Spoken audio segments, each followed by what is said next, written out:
मीर हसन में खुश आमदीद। जदीद एआई के अंदाज में इस्लामी मालूमात। खुशामदीद। ईमान और अकल के बीच की ये कशमकश शायद उतनी ही पुरानी है जितनी खुद इंसानी सोच।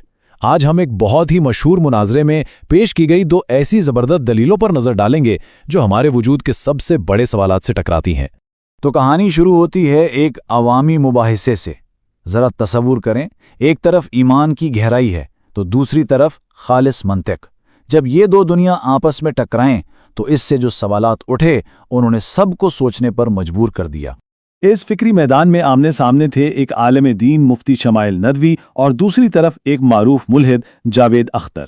इस बहस में वैसे तो कई नुकात थे, लेकिन आज हम खास तौर पर मुफ्ती शमाइल की पेश करदा दो मरकजी दलीलों पर बात करेंगे।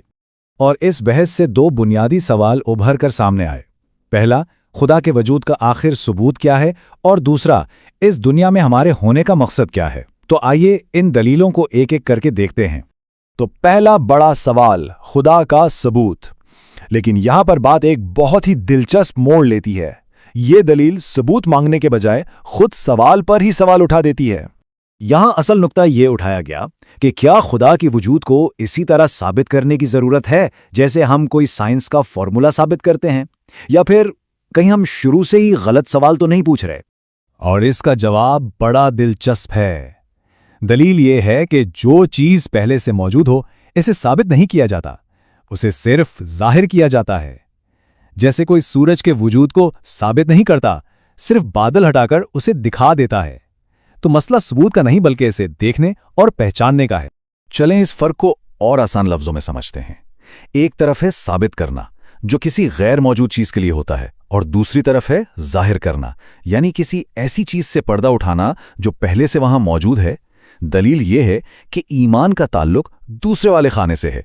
इस सोच के पीछे जो बुनियादी ख्याल है वो है फितरत का, यानी खालिक को पहचानने की सलाहियत कोई सीखी हुई चीज नहीं, बल्कि ये हमारी फितरत का, हमारी बनावट का हिस्सा है।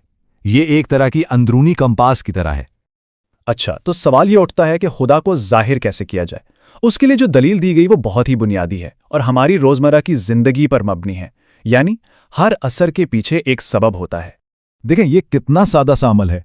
अगर दीवार के पीछे से धुआं उठता दिखाई दे तो फौरन जहन में क्या आता है? आग। भले ही हमने आग देखी ना हो। दलील ये है कि इसी मंतिक को कायनात पर लागू करें। ये पूरी कायनात एक बहुत बड़ा असर है, तो क्या हमारा जहन खुद ब खुद इसके सबब यानी बनाने वाले की तरफ नहीं जाता? और बस यही इस पूरी दलील का निचोड़ है। ये उसूल हर जगह काम करता है। हम हर असर को देखकर उसके सबब को तलाश करते हैं, तो फिर सबसे बड़े असर यानी इस कायनात के लिए ये उसूल अलग क्यों होगा? चलें अब आते हैं दूसरे बड़े सवाल की तरफ। हमारी इस दुनिया का, इस जिंदगी का बुनियादी मकसद आखिर है क्या? और ये सवाल हमें दूसरी बड़ी दलील तक ले जाता है जो हमारी जिंदगी की नौयत के बारे में है। सवाल सीधा सा है, क्या ये दुनिया आराम करने की जगह है या इम्तिहान देने की? इस दलील को समझने के लिए दो मंजरनामों को देखते हैं। अगर ये आराम की दुनिया होती तो हर चीज पर हमारा मुकम्मल इख्तियार होता, नताइज हमेशा हमारी मर्जी के मुताबिक होते। लेकिन हमारी हकीकत क्या है? हकीकत तो ये है कि हमारा इख्तियार महदूद है, जिंदगी पाबंदियों से भरी है और अक्सर गैर मुतवक्के भी।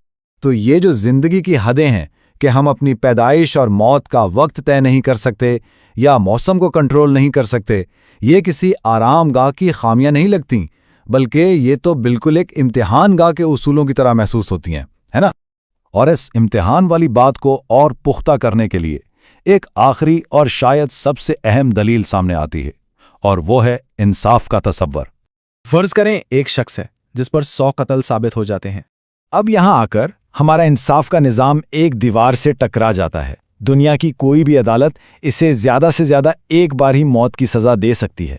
लेकिन सवाल यह है कि बाकी 99 जानों का इंसाफ कैसे होगा? तो दलील ये बनती है कि इस दुनिया में इंसाफ का ये अधूरापन ही इस बात का सबसे बड़ा सबूत है कि ये जगह एक इम्तिहानगाह है। क्योंकि अगर यहाँ पूरा इंसाफ नहीं मिल सकता तो लाजमी है कि कोई और जगह हो, कोई आला अदालत हो जहां इंसाफ अपनी तकमील को पहुंचे। तो चलिए इन सब बातों को समेटते हैं जो आखिर में एक ही मरकजी ख्याल पर आकर रुकती हैं।